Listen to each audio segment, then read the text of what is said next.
Good evening and welcome back. It's a brand new week, Monday, 27th of July, and quite a few things that I wanted to update on today's video.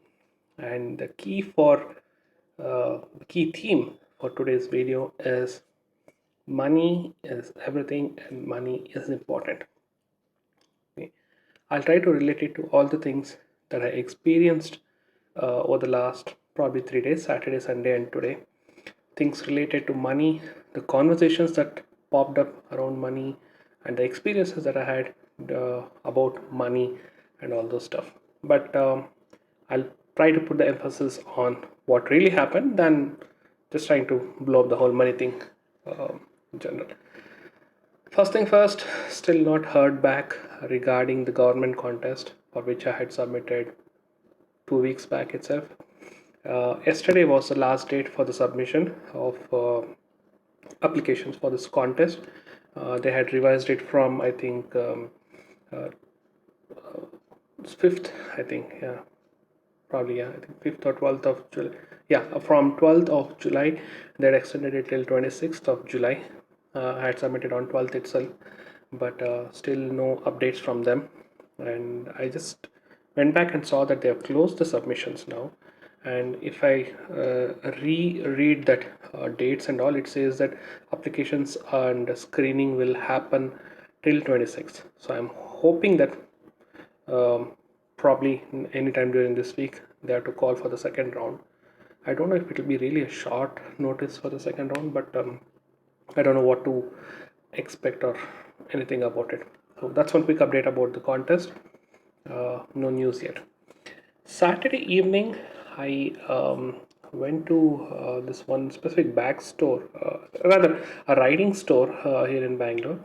I wanted to check out this one specific bag for my bike. It's like a tail, not really a tail bag. It's a carrier bag. It's a small utility carrier bag.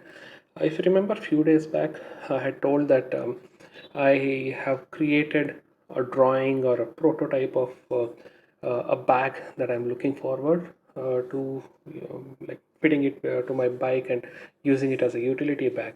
I wanted it to be like something very small and something which can hold all the stuff that I intend to just now. So I reached out to this company. They gave me a reference to the shop which is there in Bangalore who had this bag in stock, what they already have. So I went there. I saw the bag. My first impression is that it is too big. Yeah, it was actually too big. And when we actually tried to put it on my bike, it was total failure. Apparently, it is not made for the bike carriers which has backrest. So in that way, the mounting system does not work for my kind of backrest or carrier that I have. So immediately, that the guy there, the shop guy, he gave me alternate options how I can mount it, or doing some the so-called jugaad stuff. I was not really convinced. First of all, I was not happy with the size. It was noticeably bigger than what I thought it was. And secondly, I felt that when you're spending that much amount of money and doing this jugaad, it should be justified. But my initial impression it was that it was big and it'll look ugly. And second thing is when you do jugaad, it'll make it more evident that I forcefully tied it there. I didn't want to do that. So end of the day, I didn't want to, quite literally, I didn't want to waste money buying this and just trying to do something and make my bike look ugly. I'm very specific about that. So I just told no and I moved out. And in turn, my search continued on the net, and I bumped into one more manufacturer here in India. It's a made in India bag. They have a bag which is more of like a rectangular shaped bag, and it's a tank bag, but you have to use it for. I mean, you can use it for another options also. So in that way, I'm just trying to see if I can uh, get a copy of that bag. I'm trying to see if I'll get it through Amazon, and if it doesn't fit well or anything, I'll probably return it because I don't think so they have any stores here in Bangalore. So in that way, it's no point in me searching for a shops which has this bag. Having said that, this company also has an option to make custom bags, all bike related or any travel related bags. So In that way, I have written down to them, like asking if they can customize it a little bit and give it to me so that it will fit my needs. Because end of the day, even there, I think they're charging about like some 800 or 900 rupees for a small bag. It's a utility bag, and I need to be justified for spending that much of money. I don't want to spend money just because I want to try it out and all, because it's something which I want to use it every time I take my bike out. So it has to be safe, it has to look good, and it has to fit well. So I've just written it to them. They have not responded back, but let me see. Even if they don't respond, I'll probably pick up what they already have and try to see if I can check it out on my bike. If not, I'll return it on Amazon, provided they have the returns thing. So this is about the bags part. Second thing is I'd called up a fabricator to my home on when was this Saturday morning, and I wanted to get a kind of like a terrace garden or sit out area done in my terrace, which is right above this room here. And I called him and I just told him this is what I need, and I wanted some extra protection for my car.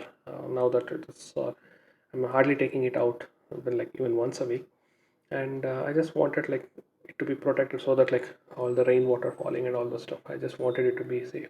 So I gave him few requirements and I told him to get back to me with the estimate. He didn't turn up on Saturday evening, which he told he will. Eventually, yesterday, I called him up twice yesterday, no response. In the night, he sent me a WhatsApp message with this quotation.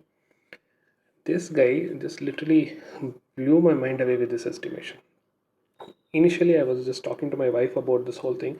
I told her I'm expecting anywhere between 30 to 40,000 rupees for this work, and anything less, I'll be surprised, or anything slightly more, it's okay, is what I told.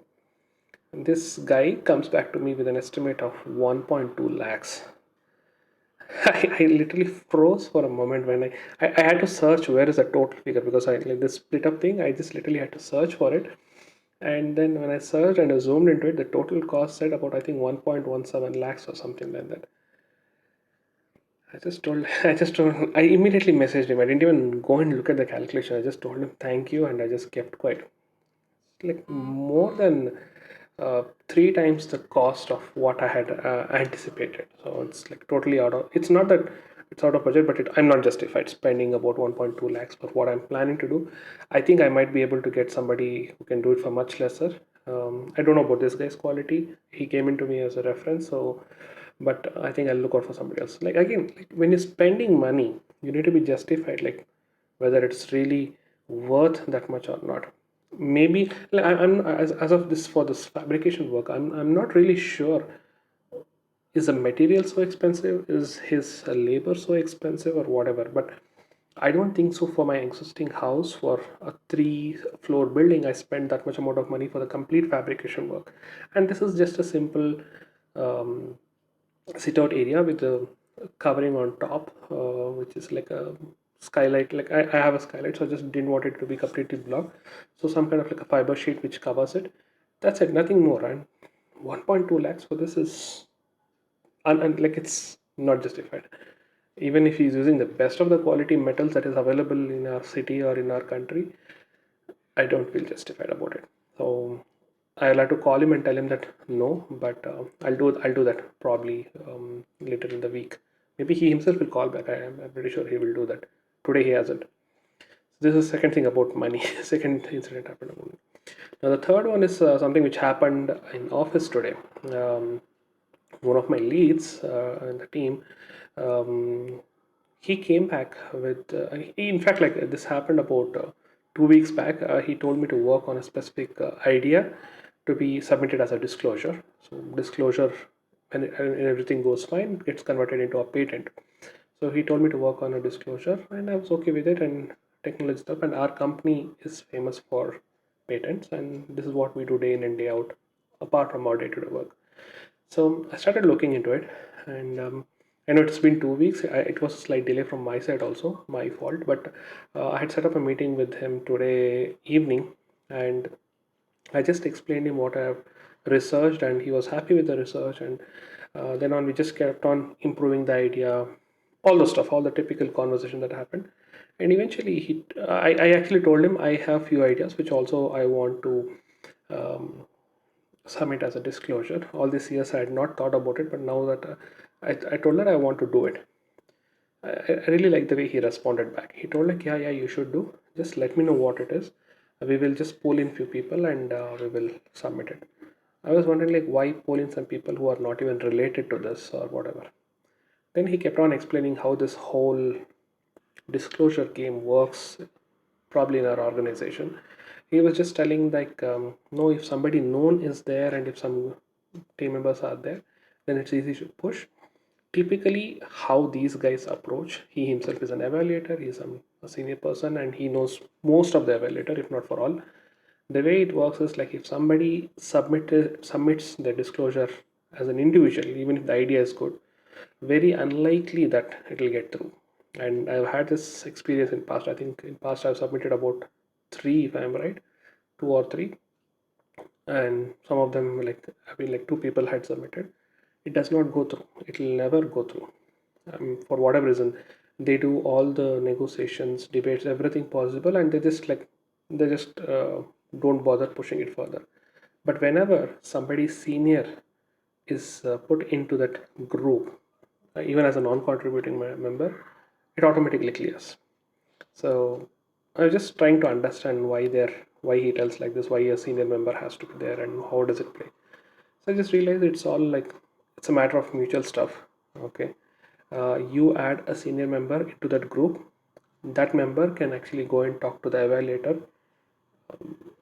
It's not bypassing basically. It's basically they justifying that this idea is good. I've spoken to them. Everything is fine, and they clearing it for the. It's not really that everything cleared goes into a patent, but this is exactly what they're telling. Like so, they will talk. They'll have a word and they'll say that okay, everything is fine, and they clear it, which in turn means that everything that you file, you will actually end up getting money.